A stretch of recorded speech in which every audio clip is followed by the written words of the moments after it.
The Undercountry Music News is an excerpt of the weekly internet broadcast Undercountry Music, which features music from great country artists you won't hear on mainstream radio, as well as a roundup of the most interesting country music news of the week without all the fluff. This program you are listening to right now contains only the news portion of the show. To listen and subscribe to the full weekly episode containing the music and interviews, please visit undercountry.com or simply subscribe to the Undercountry Music Podcast on iTunes. This week's co-host is Bill Lord of Nash Vegas Media. Let's get into it. Well, awesome. Well, you know what? I think we're getting to the point of our show where it's time to get into the Undercountry Music News. Bill, have you ever listened to this show before? I already know the answer to that. I haven't. You sent me a link, but I just haven't had a chance. But I do want to listen to it. It sounds cool. Well, no, I the reason I knew you didn't listen to it is because if you did, there's no way you'd come over here to do the show with me. Oh, sure I would have, yeah. If I had have, though, I would have known that there were 4 newses. No, that's okay. And the reason is because the Undercountry Music News is something I do every single week here. And what I do is I type the search term Country Music News into Google, and whatever shows up on the front page of Google, whatever websites show up, I go down them in order. And, you know, when I started doing this a little over a year ago, I noticed one thing, and I go onto these websites, and that on their news pages, they almost never have any news. It's mostly press releases and BS like, you know, Taylor Swift's favorite dental floss or something like that. Right. You know, or, you know, things like that. But so what I do instead is I go to each of these, I try to find the 1 or 2 actual news stories every single week, and I compile them all together from the different ones, and I try to then bring forth the actual week in country music news to the listeners of Undercountry Music. Wonderful. And there is a part and that I normally do, but we're not going to do it this week. And the reason is normally whenever I get to one of these sites and they don't have any news, period, nothing that I can report, I reward one horrible website with the Undercountry Music News Wet Belch of the Week, where I belch on the show. But this week, you lucked out because I found something worth bringing to the listeners on every single place I went to. Okay. So therefore, I don't have a gimmick this week. Good. Well, except for one thing. You see that we have a bowl of pork. I do see that. Pork rinds. So I was thinking that perhaps we could do the very first story with a pork rind in our cheeks. Okay. Okay. All right. Starting over at GAC, the Country Music Hall of Fame announces it will be inducting Ronnie Milsap this year, and his bronze plaque will be added into the legendary rotunda. Now, Bill, you tell me, how the hell was Ronnie Milsap not already in the Country Music Hall of Fame? Ronnie wonders that himself, and as a matter of fact, one of the things he said last week was just how hard it was to get in the Country Music Hall of Fame, and he'd been nominated several times before, but just finally inducted. But, you know, last year, my good friend Cowboy Jack Clement was inducted in the Country Music Hall of Fame, and, of course, it was done posthumously because he had died a few months earlier.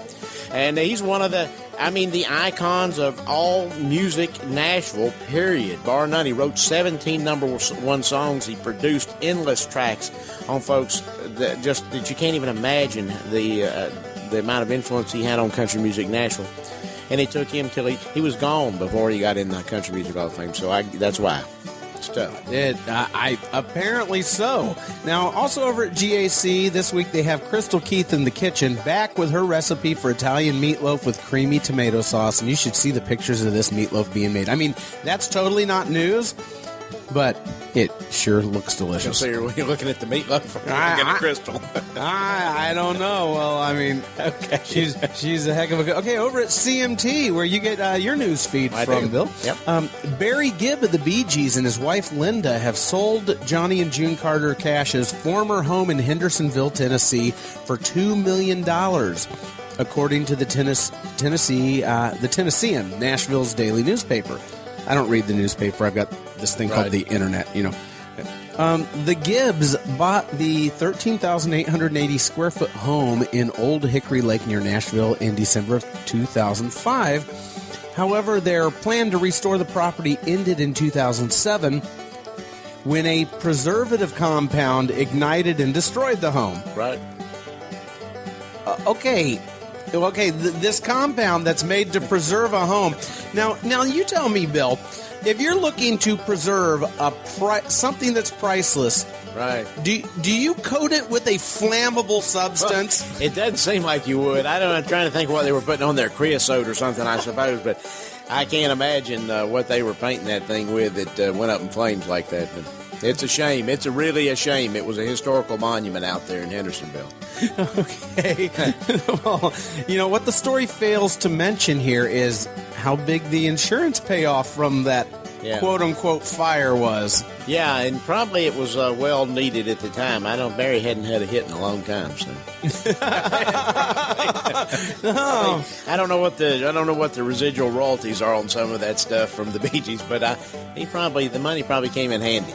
You know what? I don't want to throw any accusations out here, so I'm just gonna let that one sort of. No, we're not accusing Barry of anything. Soak into the mind there, but.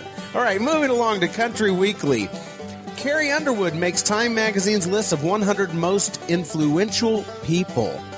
Now, the article doesn't state how or why she was chosen. I mean, why would it? That would be called reporting and journalism. And we can't have that, can we? I don't know. That's something. That story in itself is amazing. That's probably one of the 100 most amazing stories of the year. That could be, yeah. The issue of Time Magazine has Beyonce on the cover wearing something skanky, while inside there's a picture of Carrie looking 9 kinds of squeaky clean like the Dove Girl or something, all like in white. Yeah. It's like the opposite. It's like Betty and Veronica. That's probably true. Yeah, Carrie likes to wear that white, though. That's kind of her common thing on stage a lot, too. That little flowing gown kind of deal. Yeah, I guess so. I've seen her wear some pretty risque stuff, too. She does. Yeah, even the white thing she wears in concert a lot of times is cut pretty high and pretty low. I've seen her in some corsets on some award shows. True. All right, over at Taste of Country, they've got a spotlight on Danielle Bradbery's new song, Young in America. Now, the title actually made me somewhat interested. If a title is, like a Hot Girls in the Country or something stupid like that, I won't even listen to it. But, the title somewhat drew me in, so I went and had a listen to it, hoping it wouldn't be a series of bad cliches. Well, may I recite to you the opening line of the song? Sure, yeah. Let's crank up the truck. Mm-hmm. Kick up some dust. Mm-hmm. Leave it all behind, just me and you, baby. Yep. That's country music today, right there. That's exactly right. All right. On a scale of 1 to 10, I'm giving Danielle Bradbery's new song, Young in America, a booger. Here's it's a shame, too. She's really a talented kid, too. She's better than that. Too bad. I know. Oh, I'd like to hear something better than that. Me too. And here's a bizarre experiment they did over there. Over there at, what were we talking about? Taste of Country. They took a 45 RPM record of Dolly Parton's song Jolene, and they slowed it down to 33 speed. Now, kids, ask someone older than 40 for an explanation of what I just said. And when they slowed it down, it sounded exactly like Tracy Chapman. It was freaky. That's interesting. Yeah. It sounded like Tracy Chapman. I mean, really, it was bizarre. But anyway, get over there and have a listen for yourself. Oh, we got a triple play from Taste of Country this week. They also have the past year's country music death toll, which is a list of famous country stars who have died in the past year, but their list does not include Ray Price. Well, somebody really made a mistake then. I would say. Yeah. Unless Ray Price has risen from the dead. Not that I'm aware of. No, I don't think so. We don't have the Ray Price zombie roaming the countryside at night? Haven't seen him on Walking Dead yet or anything like that. So no Ray Price zombie apocalypse yet? No. Okay.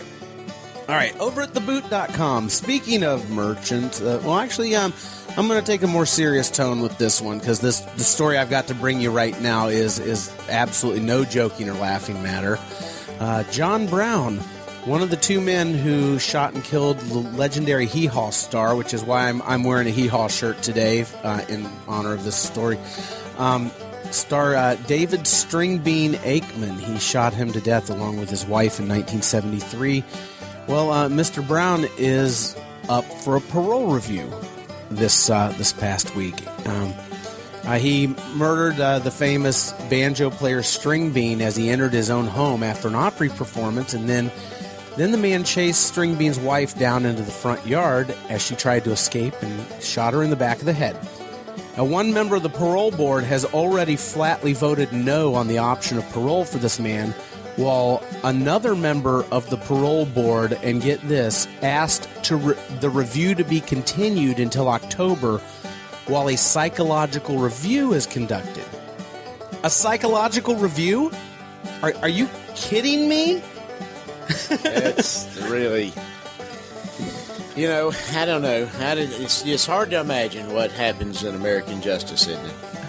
I mean, you might be able to make a really far-out stretch, that Stringbean showed up through the door unexpectedly, surprised him, and he turned around and shot him, maybe call it second degree, but then to chase his wife down in the front yard while she's trying to get away. Yeah, a little old lady, small house out in the country out there. Grandpa Jones found them. He's actually the one who showed up on the scene first, Grandpa Jones, over from the Opry. And what a sad day that really was, all because they had heard that String kept cash in his house all the time.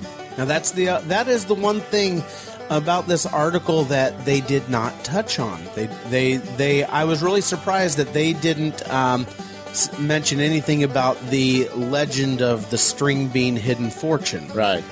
Which actually turned out to be true later. Decades later, they actually found all the money that Stringbean had a habit of keeping large amounts of cash in the front bib of his overalls, the story goes. And he wasn't shy about showing it to people, and he thought it was cute, but it was actually very dangerous, and he got warned about that many times.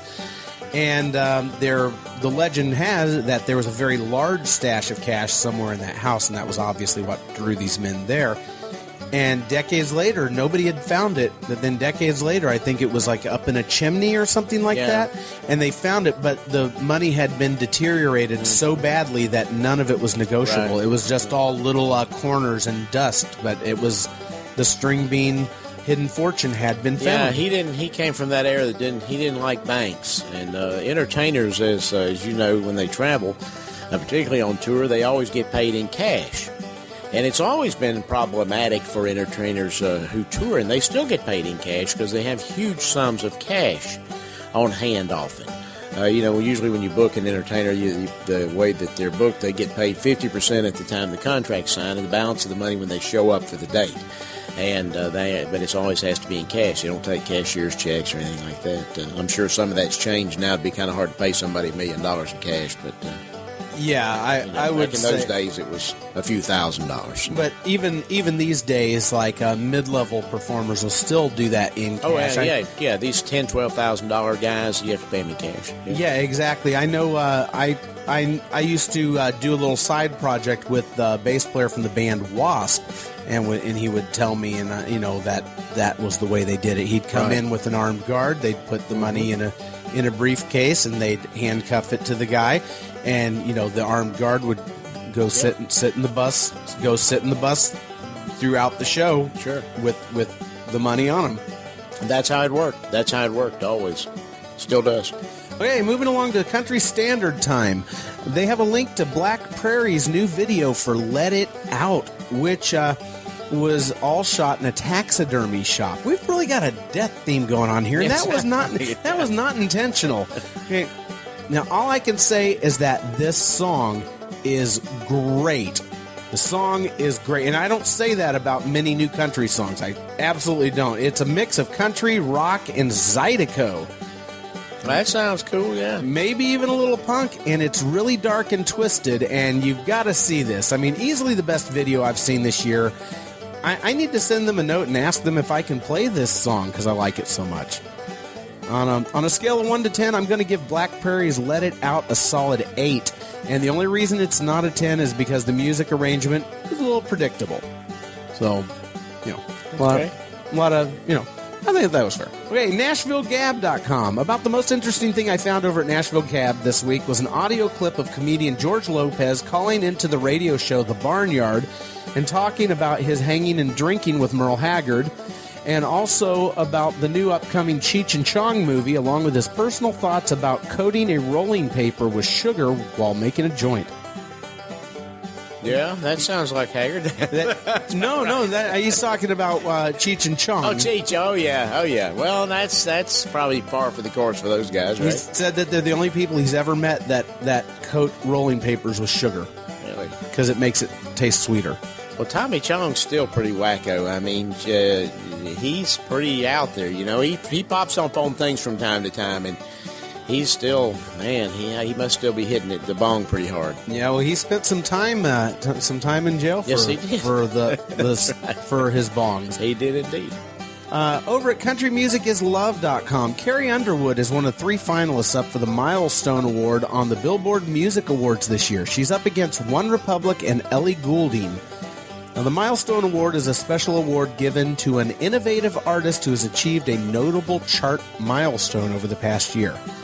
Okay, Bill, I'm going to need your help on this one. I have two questions on this. Okay. How, and not taking anything, Carrie Underwood's an amazing artist, okay, sure. but how is she innovative? I don't think she is innovative, so I'm not going to be able to help you with that one, because to me that she's straight up formula country right now. Well, that was going to be my second question. How is she country? Yeah. Well, she's straight up formula country right now. Because country right now is not country. It's not country in the least, as a matter of fact. I'm here trying to think, and I don't think I can think of one song she's ever released that sounds country to me. Yeah.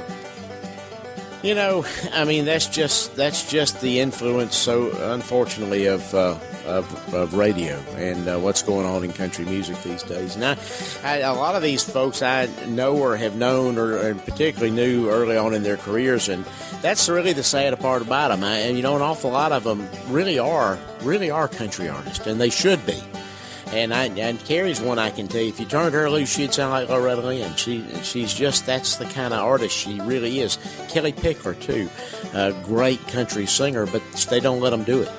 They're pushing toward that pop edge, and, you know, and it's just in those predictable radio formula songs, everything's just the same, so. Yeah, I mean, I've got nothing against it. Everybody's got the bills to pay. So yeah, I dig it. I mean, I'm not saying it's bad. I'm just saying it's not country. Yeah. And that's sort of my thing. On my radio show, on Backstage Nashville, I play a lot of indie music too, and a lot of classic country. So you'll hear a lot of stuff from the 50s, 60s, 70s, in some 80s and early 90s even. You know, I'll play Tracy Bird and some of those guys occasionally. But, man, it's just anything after that is just really hard for me to play. There's some really sharp indie artists in Nashville right now, though, kind of pushing the edge of the envelope that I'm really digging, because they're, you know, you can't predict them. They're coming with this really cool stuff that is very country in its foundation. Now, have you noticed? Now, this has been my what I've sort of been thinking is going on, but I'm not as well in tune to the industry as you are. I've been noticing that a lot of people who are trying to do something more original rather than the mainstream country thing, and a lot of the more country-style artists are sort of taking refuge under the genre of Americana. Oh, absolutely. And that's kind of been the case since like the late 90s, early 2000s, when this kind of transformation began to happen in Nashville. And that's when you saw those guys like Steve Earle and some of Marty Stewart and some of those guys sort of popping up under that Americana heading.